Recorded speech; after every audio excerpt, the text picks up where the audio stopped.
പിതാവിൻ്റെയും പുത്രൻ്റെയും പരിശുദ്ധാത്മാവിൻ്റെയും നാമത്തിൽ ആമേൻ. ഈശോ മിശിഹായ്ക്ക് സ്തുതിയായിരിക്കട്ടെ. നിങ്ങളെ പ്രത്യേകം പ്രാർത്ഥനയിൽ ഓർക്കുന്നു. ദൈവത്തിൻ്റെ വലിയ സ്നേഹം നിങ്ങളിലേക്ക് ഒഴുകിയിറങ്ങട്ടെ എന്ന് പ്രാർത്ഥിക്കുന്നു. പ്രിയപ്പെട്ട സഹോദരങ്ങളെ, ഈ ദിവസങ്ങളിലൊക്കെ നാം പഠിച്ചുകൊണ്ടിരിക്കുന്നത് വിശുദ്ധ പൗലോസ് ശ്ലീഹ ഗലാത്യക്കാർക്ക് എഴുതിയ ലേഖനം 6-ാം അധ്യായം 1, 2, 3, 4 വചനങ്ങൾ നാം പഠിച്ചു.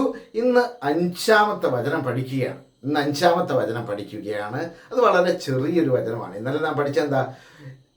എല്ലാവരും അവരുടെ ചെയ്തികൾ വിലയിരുത്തട്ടെ, അപ്പോൾ അഭിമാനിക്കാനുള്ള വക അവരിൽ തന്നെ ആയിരിക്കും, മറ്റുള്ളവരിലായിരിക്കുകയില്ല. ഇന്ന് നാം എന്തെന്നാൽ പഠിക്കുന്നത് ഇതാണ്.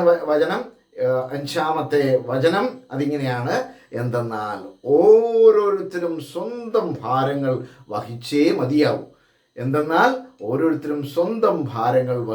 മതിയാവും. പ്രിയപ്പെട്ട സഹോദരങ്ങളെ, നമ്മുടെ ഭാരങ്ങൾ നാം തന്നെ വഹിക്കുക.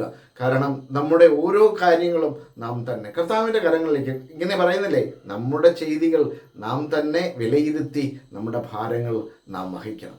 അതുകൊണ്ട് കർത്താവിൻ്റെ കരങ്ങളിലേക്ക് നമ്മെ തന്നെ കൊടുത്തുകൊണ്ട് നമുക്ക് ആഗ്രഹിക്കാം: കർത്താവേ, എൻ്റെ ഭാരങ്ങൾ വഹിക്കാനും എൻ്റെ ചെയ്തികൾ വിലയിരുത്താനും കൂടുതൽ വിശുദ്ധിയോടെ ജീവിക്കാനും എന്നെ സഹായിക്കണമേ എന്ന് പ്രാർത്ഥിക്കാം. വിശുദ്ധ പൗലോസ് ശ്ലീഹ ഗലാത്യക്കാർക്ക് എഴുതിയ ലേഖനം 6-ാം അധ്യായം 5-ാമത്തെ വചനം: For all must carry their own loads. അപ്പം നമ്മുടെ ഭാരങ്ങൾ നാം വഹിച്ചേ മതിയാവും.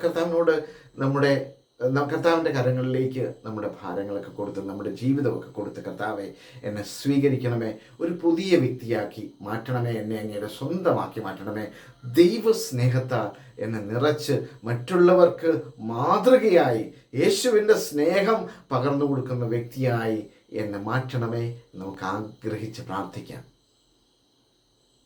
കണ്ണുകളടച്ച് ഈശോയുടെ കരങ്ങളിലേക്ക് നമ്മെ തന്നെ കൊടുത്തുകൊണ്ട് സ്വീകരിക്കണമേ, എന്നെ സ്വീകരിക്കണമേ,